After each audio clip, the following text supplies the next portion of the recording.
Toothless is dragging D's nuts to a box office win. Spaceballs, the iron is hot. Spaceballs, I'm excited. Nah, I don't know. I don't remember the Bug Juice theme song. That's on me. $80 for a popcorn bucket. Does it come with Grand Poupon? Will Smith did it again. One look at the new hunky horse from Zootopia, and you're going to want to leave Fenton's Horse Ranch. I'm not having a good time. All that and more this week on News Stuff. What a time. What a time. You want to say something to me? Yeah, you're wearing a ball cap for the first time in our recording history. All right, I guess before we get into, time and date, I suppose, yes, I have recently started wearing ball caps again now that I'm not, with Maine. So I've been putting ball caps on. I've been buying ball caps. I do have a question. How are you supposed to wear a ball cap? Well, you and I grew up in the fitted cap era, and then that transitioned to the truckers and what are they called when they're not fitted? What's the word for those? Snapback. Snapbacks. That's the word I'm looking for. Those transitioned to the snapbacks, and I used to be a fan of wearing ball caps backwards. I can't pull it off anymore. I'm not capable of pulling off anymore. So now I also find fitteds a little awkward on my head. So I am a fan of the snapbacks. I am a fan of the trucker styles. I'm a fan of kind of all the above. I wear them forward. Like you have a pretty flat brim right now, probably too flat. I curve it down a little bit more. It's each their own, though. Is that better? What is there? Why that hat? I like it. Do you like the team? I do like the Red Sox. Yes. I don't like the Red Sox. I like the direction they're going in. Oh, couldn't disagree more, Gil. This isn't a sports podcast, Mac. This is entertainment and more. Okay. It could be sports. But am I wearing it too low? Should I have it up a little bit? Should I have a little hair poking out? You should almost have it a little lower. Lower. But the issue is, you got decent lighting. The issue is when you're recording with a ball cap, you get a little shadow from the eyes to the nose, Okay. So first off, biggest thing here is that the theme song for Bug Juice is Bug Juice. Baby Bug Juice. Bug Juice is baby fun bug in a juice. jar. The Bug Juice is a little old place where... That's not the Bug Juice theme song, so you fucked up the headlines with that. Also, you know what yesterday was? Father's Day. Father's Day. Happy Father's Day to you. Thank you. And how did you spend the day?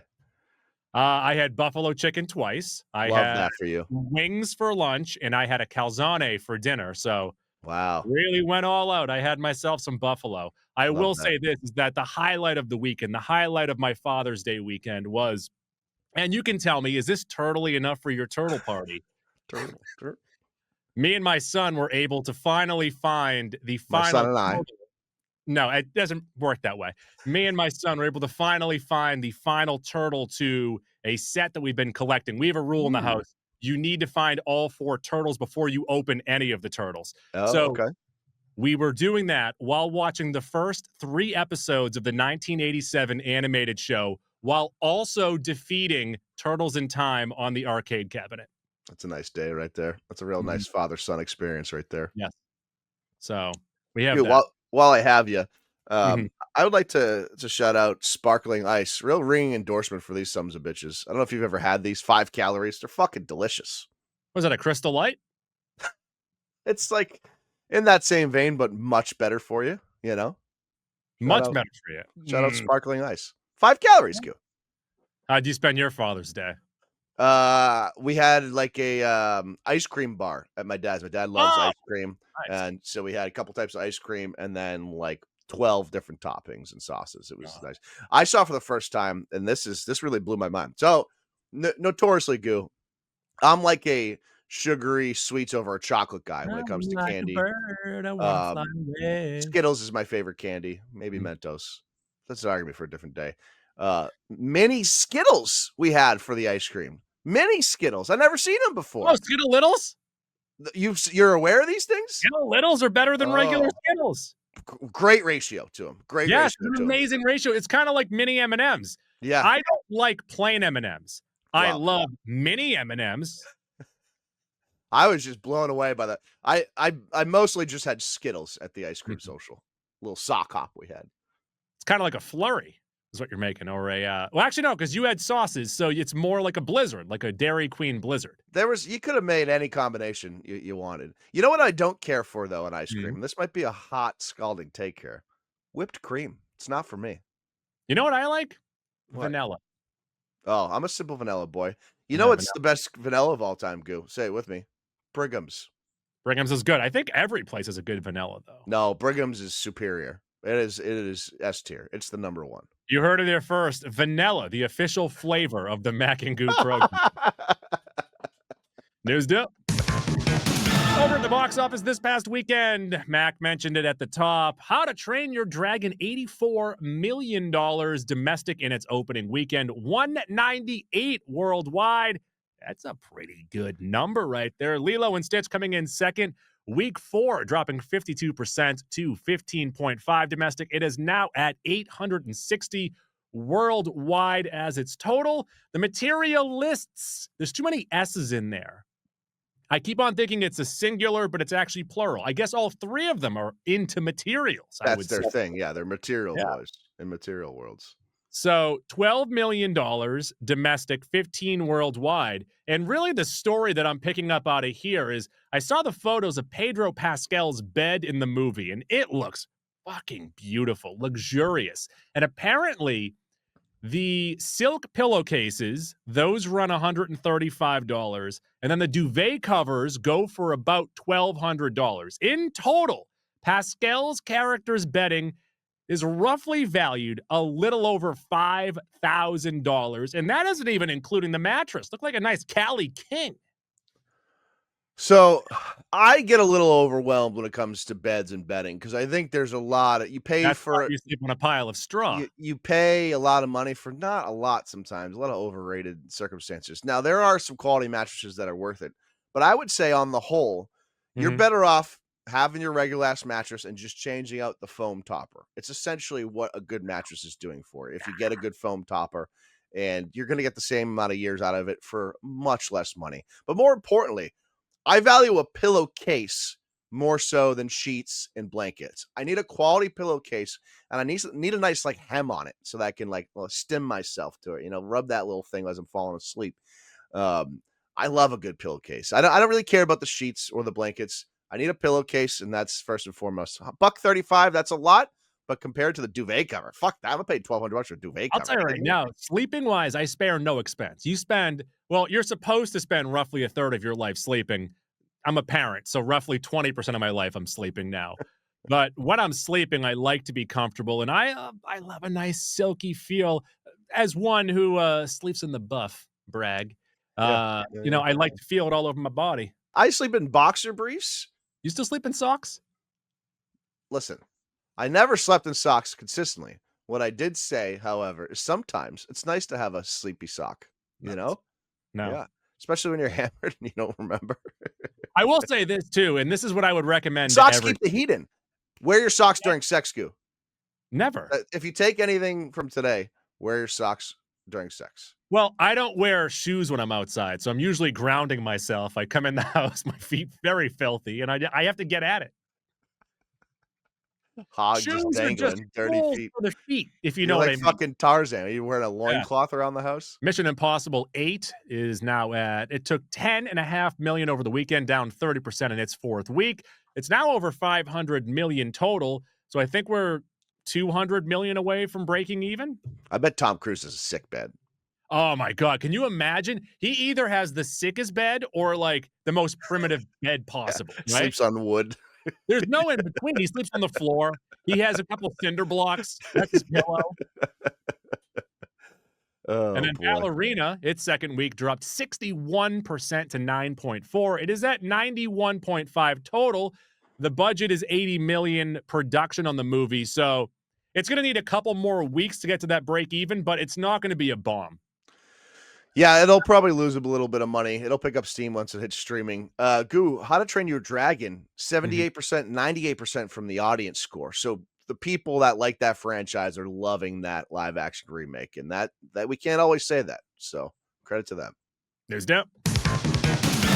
Coming to theaters in 2027, a sequel to a movie 40 years in the making, Spaceballs. Are they going to call it The Search for More Money? They kind of owe it to us. I'm a little nervous about this, Goo.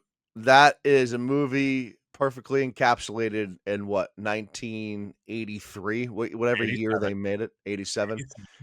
Um, I also have a feeling, since they just confirmed that Mel Brooks is going to be in the movie, He's playing yogurt. he's certainly going to die during the making I of bet this he's movie. sugar-free in this one.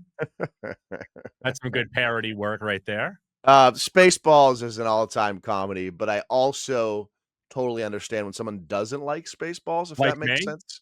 Like me? Sure, Yeah. sure. And I don't think we need this. As a guy that likes Spaceballs, I am not clamoring for a Spaceballs sequel. So like you said, Mel Brooks, he announced this on social media with an opening crawl, because they parody Star Wars. And he said, since we last made the film, at the time, there was only a trilogy. Now there's a prequel to the trilogy, a sequel to the trilogy, a sequel to the prequel, a prequel to the sequel, a sequel series that has a prequel to it, and a prequel that is a sequel to the prequel. So that's ripe for the picking. I just anytime you're gonna make, like, is Rick Moranis coming back? Are they getting, like, He's obviously coming out of retirement, and okay. Bill plus Lewis Pullman will be in it. Okay. Obviously they can't have Barf back. No. R.I.P. John Candy. I don't know, man. I don't know. Is there a Spaceballs fan out there that, like, legitimately wants to see this? I'd be surprised. Maybe. People like nostalgia. Look at us. News down. Got some news, got some terrible news for those of you who are looking to purchase the Galactus popcorn bucket when the Fantastic Four comes to theaters in less than a month. It's going to cost you $80. One of the most expensive popcorn buckets ever made. One of the stupidest moves they could have done. First of all, it probably is costing them $7 to make this thing. They're killing the market before it even gets out there. Like, Yeah.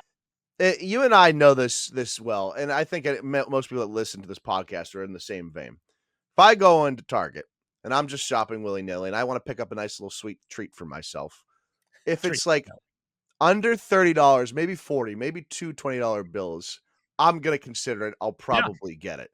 Yeah. 50, that the jump to 40 to 50 is astronomical. The jump to 30 to 40 is a little tough. $29.99 and under, I'm buying it no matter fucking what. Actually, perfect is hashtag dork, right? That 25 and up is where the line is for them. I'd say about 29, 30. $80. I'm never even considering this. I'll buy it on the secondary market for fucking 25. Secondary market's going to have it. What are you talking about? 25? It's going to be $1 million now. No, it's no one is going to buy that for $80. People love these buckets. People collect these buckets. I don't know if that's true. I mean, I think the very simple thing is that all of these buckets should cost roughly $20 to $25 and then $30 with the popcorn. Like, if we were at the point we're 16 years in, 17 years to the MCU, where they were making popcorn buckets for every movie or all their big movies, you might have a selling point as a collection. This is the first time they've done it. News down. No, they've had other ones too. Have you seen? There was a Captain America one. They have had some here and there. You're right. Did you see the little clip that has been posted of Superman in a bit of a fight? He has his puppy helping him out, and he punches a fella in the teeth, and the teeth pop out of his mouth. There's some dialogue online, people going hashtag not my Superman because he's punching tooths out. Superman can't control what happens after the punch. He can control the punch. If you got weak tooths and they fly out, that's not Superman's fault. It's like punching Charlie Kelly and It's Always Sunny. Just yanking out teeth. I also what do you think has been happening to beings and people that Superman have punched in the past? Like, he's like if their skull doesn't crush, they're lucky. News down. James Gunn called out all the people who are saying the Batman 2 is canceled, saying it's not canceled. We don't have a script. Matt's slow. Let him take his time. Let him do what he's doing. God, people are mean. Let him do his thing, man. Source Rolling Stone. I'm starting to think that Matt Reeves is his own worst enemy when it comes to this shit. The It's like Batman, me trying to produce a stupid 90-second clip on yeah, social yeah. media. Like you can take outside thoughts and criticism, yet it doesn't need to be perfect before you send a script to someone. Additionally, we're gonna be what, like 7 years removed before the Batman 2 comes out? That's I simply meant too like in long. life. Dead. We're gonna be And dead and when it and comes at a out. certain point, like, I get you could take your time so you can make it as good as possible, but things happen to actors, and actors sometimes don't wanna do roles anymore, and then when you gotta recast or someone looks older, it affects the viewing, and that first Batman movie is so fucking amazing, and we're really kinda losing steam with this, and, like, as much as we liked the Penguin, we don't want a Penguin season 2. We're gonna need to see other stuff in that world, and it just keeps getting pushed off, and it's all because Matt Reeves can't figure it out. Oh, Colin Farrell said that he is nowhere close to beginning prep on the Batman 2. Right, there you go. James Gunn also says the Batman 2 is really important to what they're trying to build at DC. We're supposed to see that script shortly, and I can't wait. It's a confusing statement because it shouldn't at all be important to what he's trying to build at DC. It is important to DC for sure because it's Batman and they want to have a successful Batman franchise, but it shouldn't matter to James Gunn at all. So now I'm curious if the delay is because Gunn is having trouble narrowing in on his Batman. Are they considering bringing this Batman into Gunn's DCU? I don't think they are. But also, when speaking about, the big distance between the movies, Pattinson was supposed to be a young Bruce Wayne, a year two Bruce Wayne in that first one, and now he's approaching 40. Yeah, now he's now he's going to be in the Batman Beyond movie. So there's something to Don't be threaten said me with about a good that. time. There's Don't something threaten to me be with a said good about time. that. I'm in for that. News dump.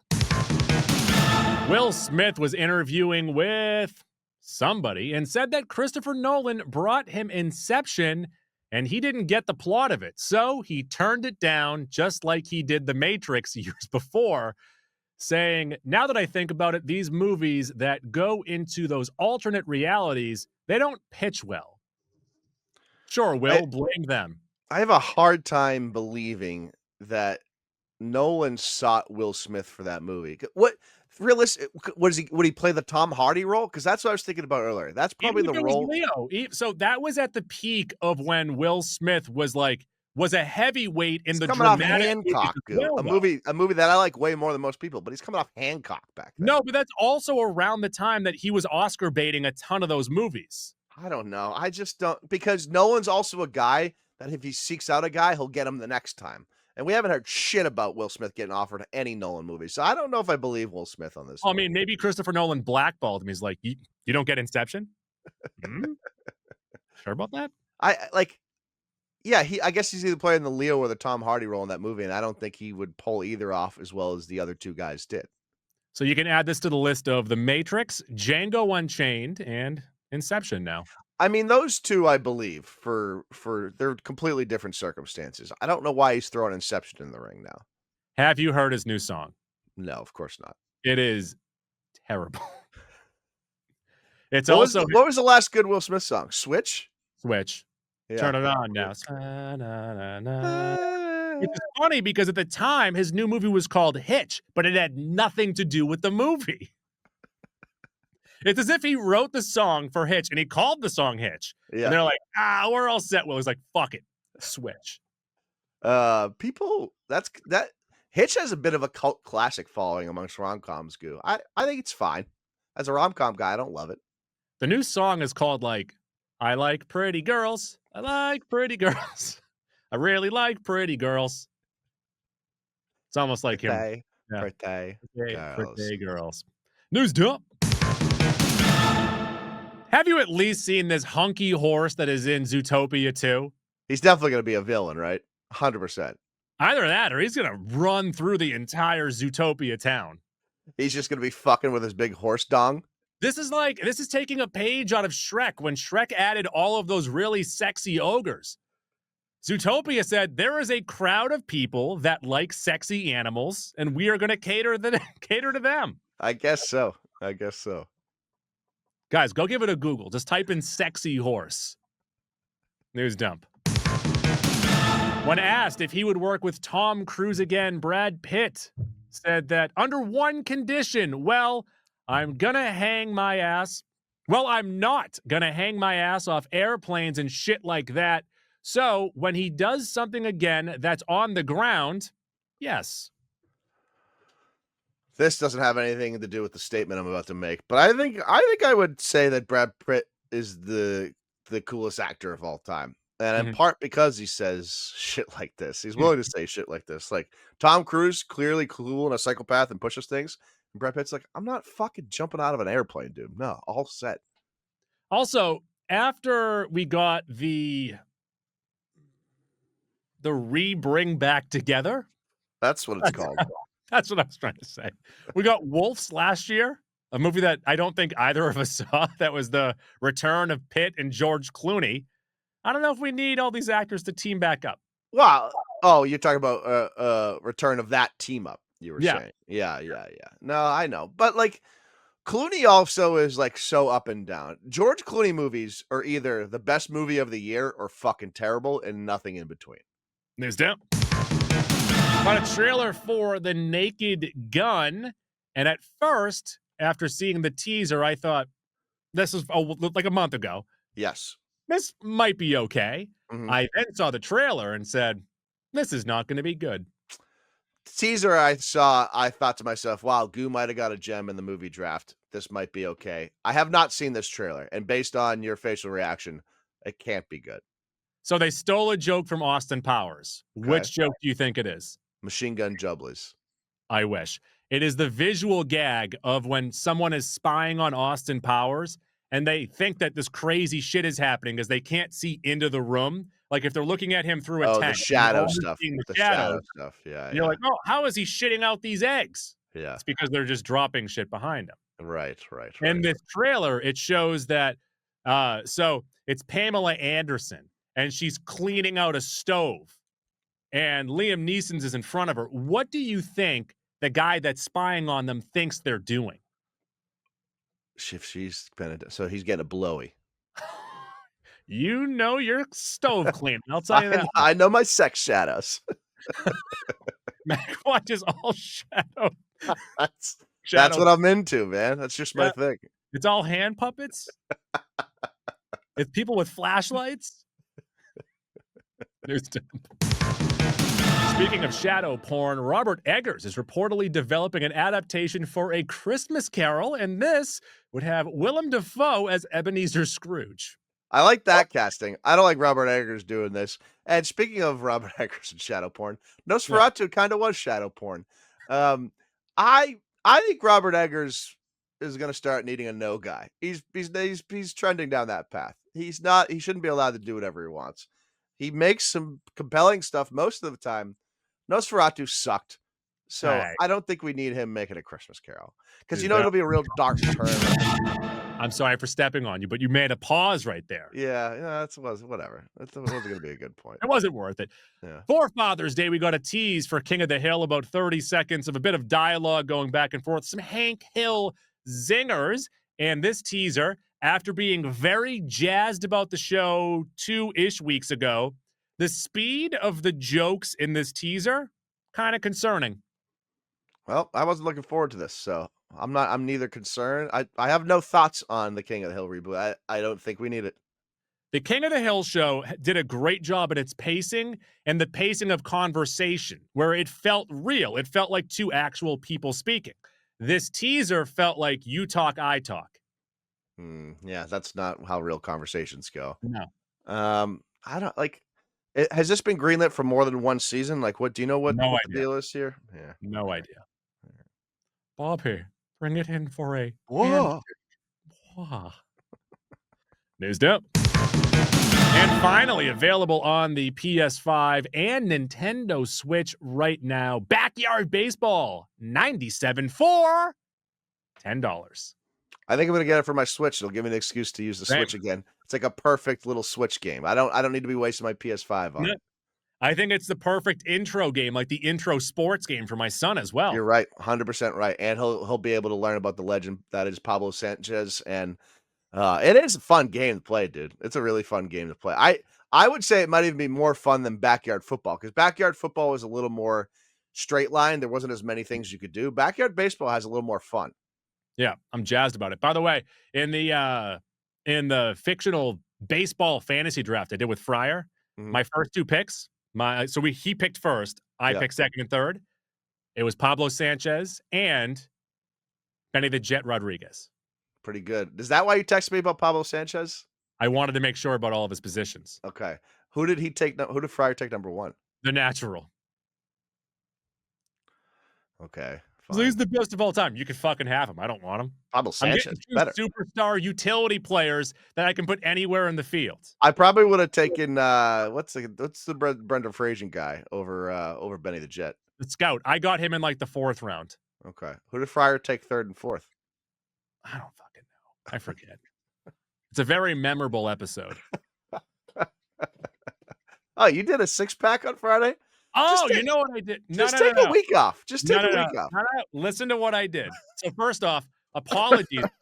30 minutes into this episode, apologies for once again not having our new idea, our new bit, our new show that Life we're going to happens. present to you on Friday. Life happens. / tired boys. It's building suspense. You guys Yeah. are all going to be so disappointed when you hear what we come up with.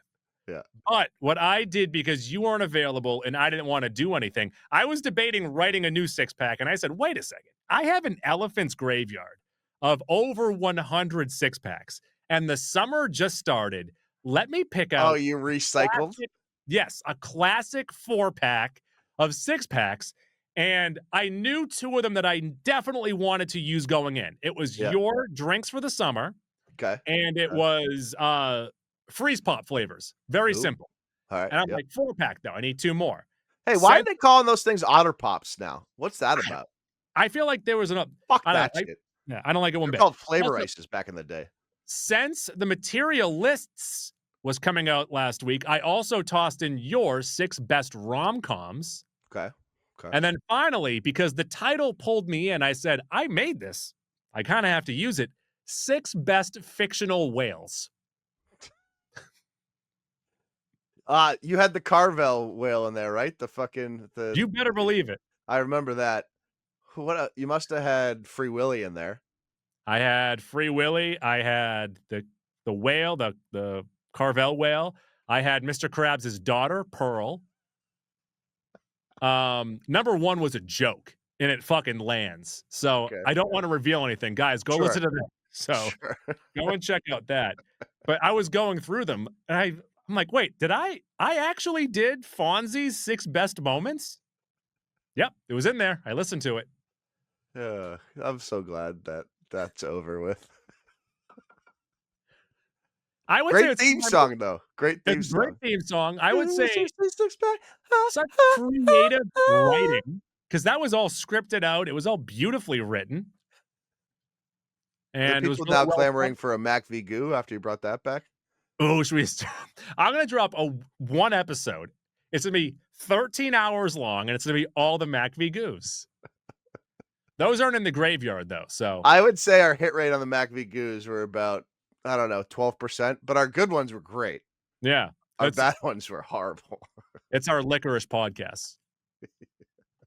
All right, so that'll do it for this. Check us out at the end of the week. It's going to be great. We're going to have so much fun. We're not going to promise that, though. We're just teasing that. Guys, it might be bad. It might not be. Huh? Yeah. News dump.